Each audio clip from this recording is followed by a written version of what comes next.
guarantee of a profit, and we were doing questions. Today we'll do question number 85.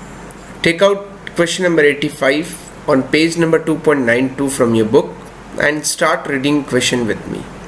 See, in this question there are two partners A and B who are sharing their profits and losses in the ratio 3:2. They are admitting C, who was their manager, as a partner now with effect from 1st April for 1/4 share. Means this is a little different question.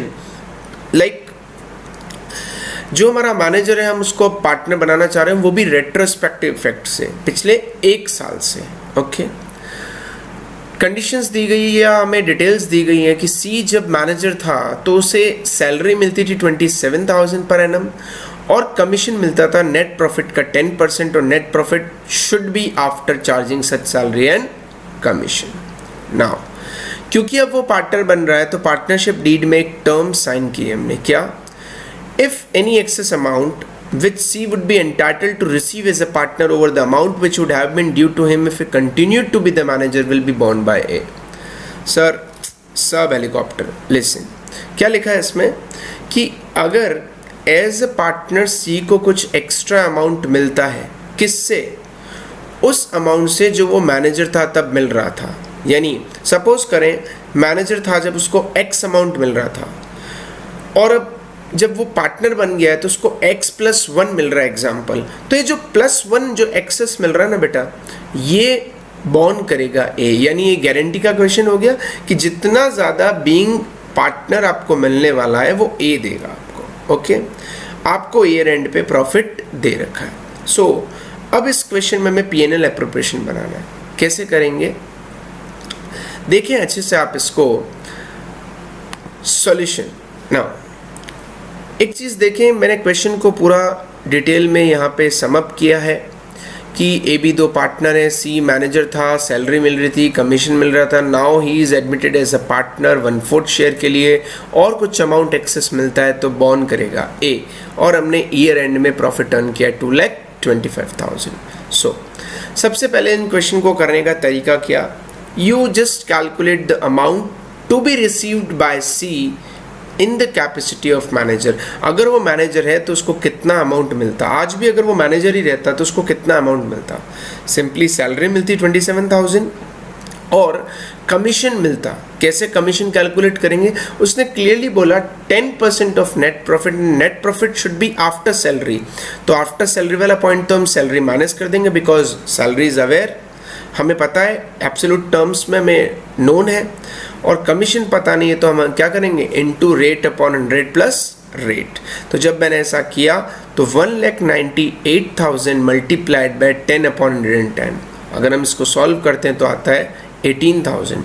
सो सी को salary मिल रही है 27, commission मिल रहा है 18, total कितना हुआ बेटा? 45,000. Now हम कैलकुलेट करेंगे अगर वो पार्टनर है तो उसको क्या मिलेगा.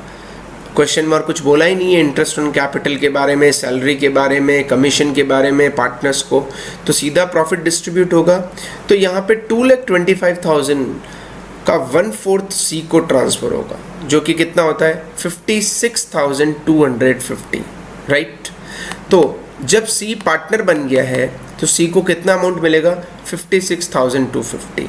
यानी मैनेजर था तो 45 मिल रहा था, पार्टनर बन गया है तो 56,250 मिल रहा है. यानी एक्स्ट्रा कितना मिल रहा है इसको बेटा? 11,250.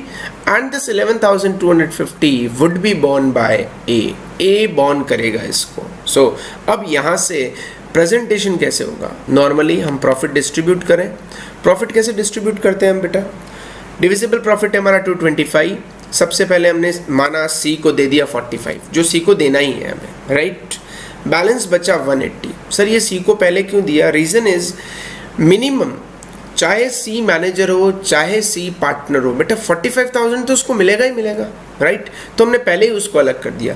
अब इस प्रॉफिट पे किसका हक है? बैलेंस प्रॉफिट, जो कि 180 बच रहा है. 180 कैसे आया? 225 में से 45,000 हमने क्या किया? माइनस किया. तो 1,80,000 जो प्रॉफिट है that should be divided among A and be in their profit sharing ratio which is 3:2.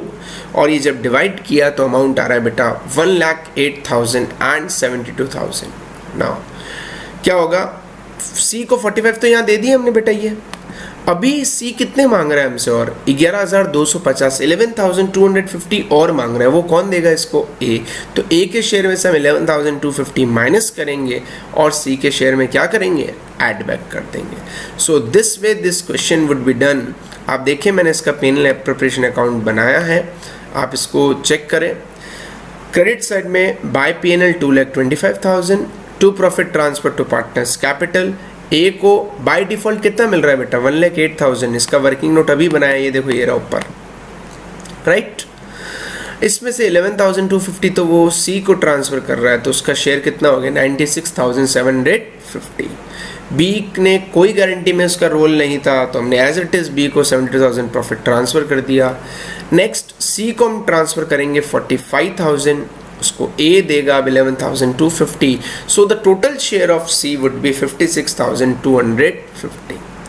सो ये थोड़ा सा बेटा डिफरेंट क्वेश्चन था, जहाँ पे गारंटी जो थी उसके साथ क्या था, एक अजीब सा कॉन्ट्रैक्ट था जहाँ पे मैनेजर से आप पार्टनर बन रहे हो, तो जितना ज़्यादा अमाउंट वो उसको पार्टनर की कैपेसिटी में मिलेगा वो एक पर्टिकुलर पार्टनर ने गारंटी दिया है। तो इस तरीके से क्वेश्चन करेंगे कि हम एक अमाउंट निकाल देंगे कि मैनेजर की तरह कितना मिल रहा है, देन पार्टनर की तरह कितना मिल रहा है, और जितना ज़्यादा मिल रहा था क्वेश्चन ने बोला ए उसको बॉन्ड करेगा, तो ए बॉन्ड कर लेगा and finally will prepare P&L appropriation account. I hope it is clear to you all. नहीं भी हुआ क्लियर तो इट्स फाइन, कोई दिक्कत नहीं।